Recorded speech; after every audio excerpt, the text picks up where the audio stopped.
de nahil bitecek seredim. Şeyle koyunu aldım. Urnat çıktı koyunu olmazsan urnat dolu şeylere urnat düştü. Naştaytına kurdum, ötükledim ve yine iki ekledim.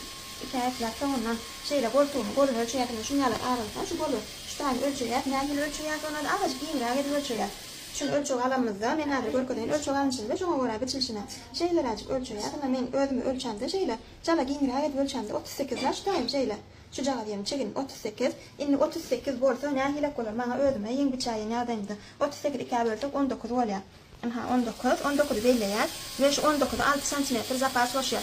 Yani için 6 cm koşuyor. Bir programımızda severde men ölçende ana şu taytın çekini ölçürdüm da çekini. Gol yerini ölçürdüm. Bu tay orta gortuğa bir yürü tuttuğun için şöyle 3 cm şeylece çalaca aylanıp tutmalı oluyor 3 cm yalı. Ve buram 3 cm zapası oluyor. Şu tayda dikim zapasım oluyor.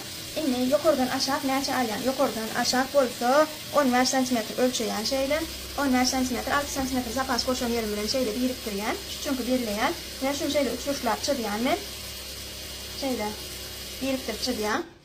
Sonundan şunu ortalayatın 30 olsa 15 etiyatın şeyle 15 ve şu kadar şey deyip kelle yafayasına şu cağı verdi. Şeyle şey deyip kelle yafayasına çalaca içine giryan ha.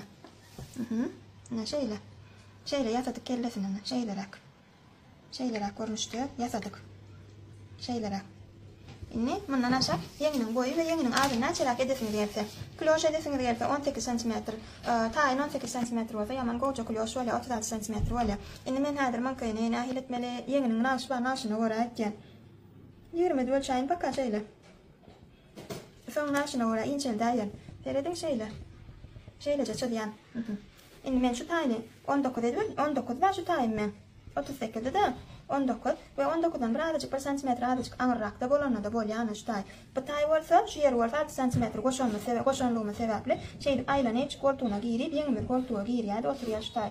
Şuları yalak edip ölçüsünüz 6 santimetre zapas koşup şu kolunu ikiye bölüp ona da 6 santimetre zapas koşup şu tayının kellerinin şeyle tegeleklen yağdayına da şu tayda azıcık zborko düşüyor. Gati kendi zborko der azıcık zborko oğudunca yeni olup oyulup oturuyor. Eğer de proyman doğu oyon bolsunuz siz.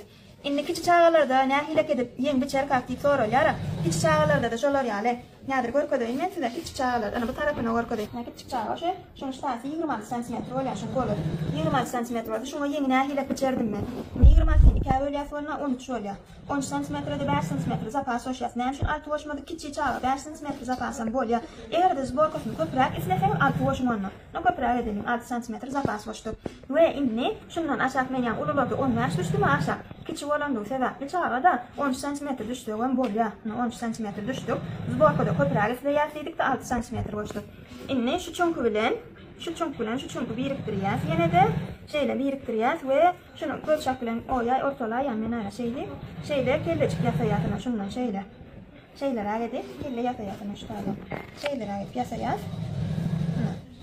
Şu ortalan yerimizden ağırda kellesi olya şeyle galofkosu olyana şu yeni kellesi şeyle olyana şu şeyle yeni ortaya adına hilifleten kloş isleten beyledim zborko rejim fazla edesini gelse de şeyledim sonuçta yağla edesini gelse beyledim onun derden beylak ediş önümüze bağlı yani ana şunu şeyle alan yağdayını da şu taydaki şunu ölçü koca der ya şeyle de zapaslı dikip bilyan 2 cm yağlagan dikip bilyan şunu ve ön tarafını nahile getiriyoruz ön tarafını şey deyip yanır yana yardımdan çıkarmalıyım ön tarafını hiç alaca oya şey deyip oyaz şular yağla edip yeni bir çıptakan yağdayını da itiyan koca yeni bolya hiç çağlar çüğüne düşünden sonra diyeyim